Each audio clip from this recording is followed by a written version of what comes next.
नमस्कार दोस्तों, स्वागत है आप सभी का एक बार फिर से आपके अपने YouTube चैनल टेक्निकल जॉब ज्ञान में। दोस्तों, अगर आप DRDO टेक्नीशियन ग्रेड ए की तैयारी कर रहे हो और आपका सपना है DRDO में ITA लेवल से टेक्नीशियन ग्रेड ए की जॉब प्राप्त करना, तो ये जो सब चीज़ें हैं इनमें से किसी न किसी चीज़ के बारे में आपने विचार जरूर किया होगा।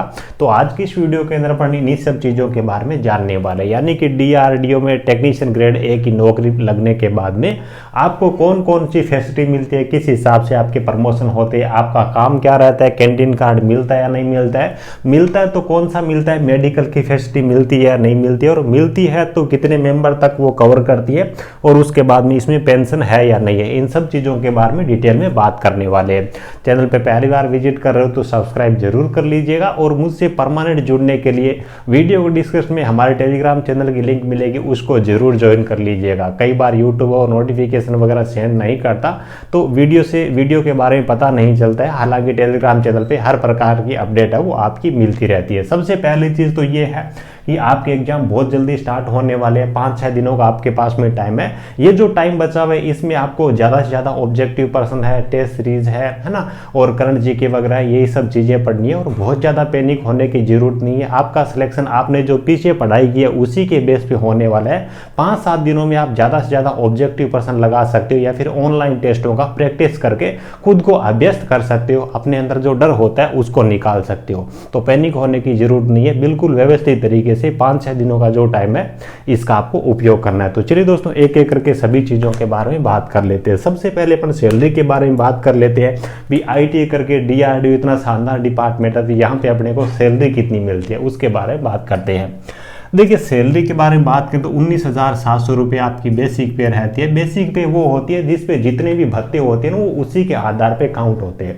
19,700 रुपये आपकी बेसिक पे रहने वाली है। उसके बाद में एक होता है आपका DA, जिसको हिंदी में बोलते हैं महंगाई भत्ता, जो कि हर 6 महीने के बाद में 2%, 3%, 4%, 6% इस हिसाब से वो बढ़ता रहता है। गवर्नमेंट डिसाइड करती है वो कितना बढ़ेगा। तो अभी जो प्रेजेंट के अंदर जो चल रहा है वो 38% DA चल रहा है, यानी कि बेसिक का 38% DA है, यानी कि इसका आप 38% और जोड़ लीजिए। उसके बाद में एक होता है आपका आचार्य। क्या होता है? एक होता है आचार्य जो कि हाउस रेंट जिसको बोलते हैं। ये अलग अलग सिटी पे डिपेंड करता है, जितनी बड़ी सिटी होती है वहां पे उतना ही आचार्य ज्यादा होता है। 3 कैटेगरी के अंदर सिटी को डिसाइड करके रखा हुआ है। एक X कैटेगरी की सिटी है, दूसरी Y कैटेगरी की सिटी है, और तीसरी आपकी Z कैटेगरी की सिटी है।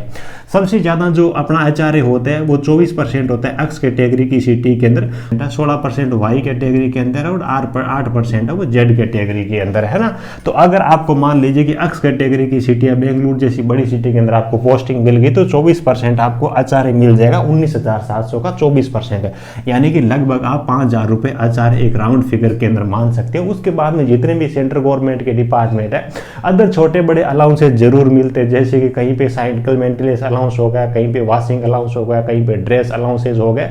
इस तरह से मतलब क्या है कि छोटे बड़े अलाउंसेज है वो भी आप 3,000 से लेकर के 5,000 तक आप मान सकते हो मंथली, ठीक है।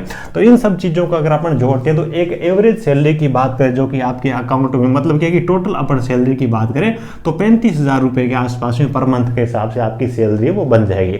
उसके बाद में इसके साथ में एक चीज और जुड़ी है जो कि अपनी पेंशन है। यहाँ पे DRDO के अंदर भी पेंशन है वो पुरानी वाली ओल्ड स्कीम वाली जो पेंशन है वो नहीं मिलती है।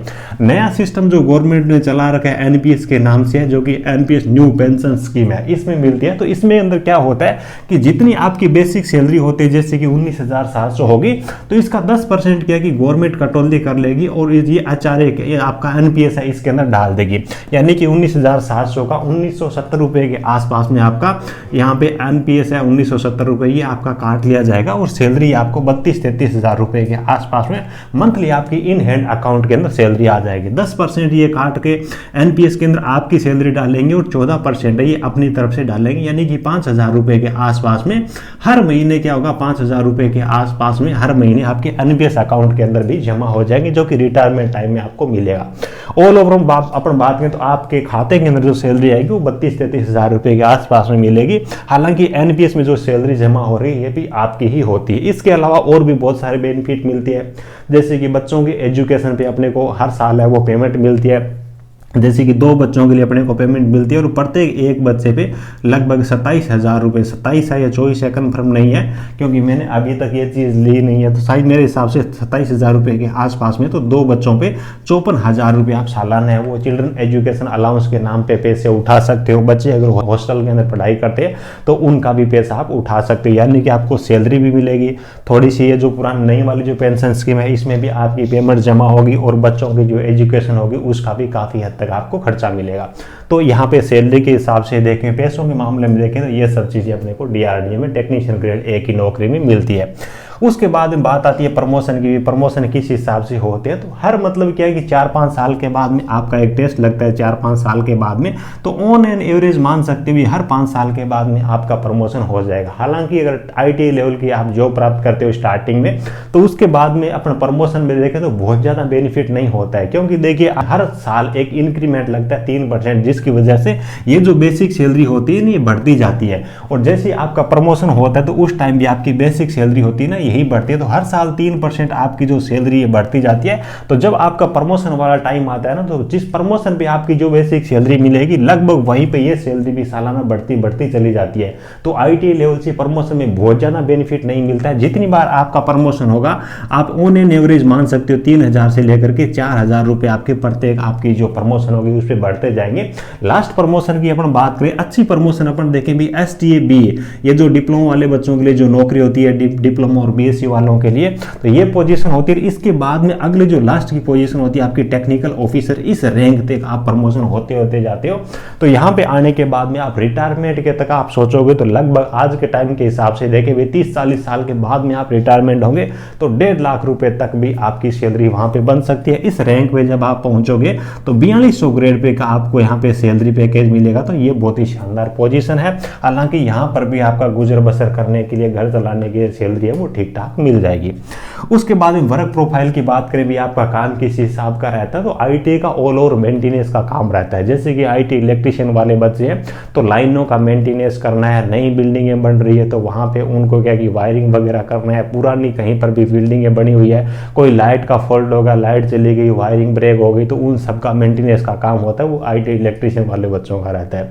इसी हिसाब से फिटर वाले बच्चे हैं तो जो पाइपलाइन की फिटिंग होती है, नल वगैरह लगाना है, जहां कहीं पर भी लाइन पाइप वाली टूटी होती है उनको जोड़ना, ऑल ओवर मेंटेनेंस का काम आपका रहता है। आरएसी ट्रेड वाले बच्चे जैसे कि फैन हो गया, रेफ्रिजरेटर हो गया, कूलर हो गया, एसी हो गया, इन सब का रिपेयरिंग और मेंटेनेंस का काम होता है। तो ऑल ओवर आपका मेंटेनेंस का काम रहता है। और आपकी ड्यूटी होती है वो शिफ्ट ड्यूटी लगती है 8-8 घंटे की, दिन में भी होती है, रात में भी होती है, 8-8 घंटे की शिफ्ट ड्यूटी आपकी चलती है। जब आपकी नाइट ड्यूटी आती है तो नाइट ड्यूटी का अलाउंस होता है वो अलग से मिलता है। देखिए लगभग 4,000 रुपए के आसपास में आपकी मंथली नाइट ड्यूटी में, अगर एक महीने आपकी नाइट ड्यूटी लगी है तो मान के चलिए आपकी सैलरी में 4,000 रुपए के आसपास में एक्स्ट्रा सैलरी आपकी जुड़ के आएगी। ठीक है, तो ये चीज़ें वर्क प्रोफाइल है, ठीक ठाक आपका काम रहेगा, बहुत ज़्यादा हार्ड वर्क नहीं रहेगा, मेंटेनेंस का काम होगा।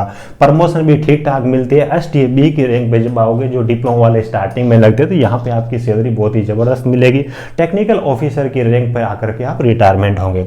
उसके बाद में कैंटीन कार्ड की बात करें तो कैंटीन कार्ड की फैसिलिटी DRDO में भी मिलती है। आप यहाँ पे भारत सरकार के कर्मचारी होते हो, इसके साथ साथ आप मिनिस्ट्री ऑफ डिफेंस के भी कर्मचारी होते हो, जैसे कि DRDO हो गया, MES हो गए, जो भी डिफेंस के जितने भी डिपार्टमेंट है वहां पर भी कैंटीन की फैसिलिटी होती है।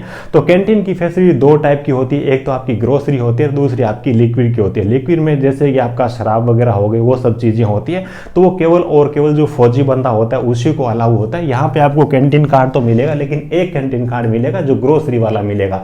जो पीने वाले हैं उनके लिए यहाँ पे थोड़ी सी दिक्कत है। ठीक है, तो कैंटीन कार्ड की फैसिलिटी मिल जाएगी। लगभग 30 से लेकर के 40% के आसपास में मार्केट की बजाय जो भी आप वस्तु लोगे तो उसकी कीमत यहाँ पे कम होती है। तो ये भी एक बहुत ही अच्छा बेनिफिट है। उसके बाद मेडिकल फैसिलिटीज की बात करें तो जैसे भी 2 आप हो गए, मियाँ बीवी हो गए, प्लस आपके 2 बच्चे हो गए, ठीक है 4, प्लस आपके मम्मी पापा हो गए, टोटल 6 मेंबर को ये मेडिकल फैसिलिटी प्रोवाइड करती है। कहीं पर भी कोई भी आपकी बीमारी होती है, कोई ऑपरेशन होता है, जो कुछ भी है आप बिल बना के भेजते हो तो ये जो 6 मेंबर होती है इनका पेमेंट मिल जाएगा। इनके अलावा किसी का भी आपको पेमेंट मिलता नहीं है, क्लेम आप उठा नहीं सकते। आप हो गए दोनों, उसके बाद 2 बच्चे हैं उनका क्लेम उठा सकते हो। सकते हो और मम्मी पापा का उठा सकते हो। तो आपकी जो छोटी सी फैमिली होगी उसका मतलब क्या है कि पूरा का पूरा ये कवर है वो मेडिकल कवर आपको प्रोवाइड कर देंगे। उसके बाद में पेंशन के बारे में तो ऑलरेडी मैं आपको बता ही चुका हूँ। पूरे आने वाली जो पेंशन स्कीम है जिसमें रिटायरमेंट के बाद में हर महीने 20,000 30,000 रुपये सैलरी को घर बैठे भी मिलती थी, वो सब चीजें नहीं है। यहाँ पे एनपीएस न्यू पेंशन स्कीम है यही मिलती है। तो ये सब चीजें होती है। आईटीआई लेवल पे नौकरी काफी शानदार है। आईटीआई लेवल पे आप कहीं पर भी किसी भी डिपार्टमेंट में जॉब प्राप्त करते हो तो सैलरी लगभग आपकी 30 से लेकर के 35,000 रुपए के आसपास में मिलती है। फैसिलिटी डीआरडीओ के अंदर भी अच्छी खासी मिल जाती है। कैंटीन फैसिलिटी है, चिल्ड्रन एजुकेशन अलाउंस मिल जाता है, पूरे घर का एक मेडिकल क्लेम होता है आप उठा सकते हो। तो उम्मीद है कि सारी चीजें आप बिल्कुल अच्छी तरीके से समझ में आ गई होगी। 5-7 दिनों का टाइम बचा हुआ है, जी तोड़ मेहनत करनी है अच्छी तरीके से पढ़ाई करके। यही जो वैकेंसी निकली है इसमें आपको एक सीट पक्की करके आपके खुद के और घर वालों के गवर्नमेंट जॉब के सपने पूरे करने हैं। ज्यादा से ज्यादा ऑनलाइन टेस्ट सीरीज ऑब्जेक्टिव प्रश्न है, इन्हीं पे फोकस रखना है। और मैक्सिमम आपको क्या करना है कि टेक्निकल हो गया, मैथ हो गई, रीजनिंग होगी, करंट जीके होगा, बस इन्हीं चीजों पे आपको ध्यान देना है। इंग्लिश है, इंडिया जीके है, इन चीजों पे थोड़ा सा पकड़ बनाना थोड़ा सा मुश्किल होता है। चलिए वीडियो अच्छा लगा तो एक प्यारा सा लाइक करना, अपने दोस्तों के साथ में इस वीडियो को शेयर करके मुझे सपोर्ट जरूर करना। Thank you.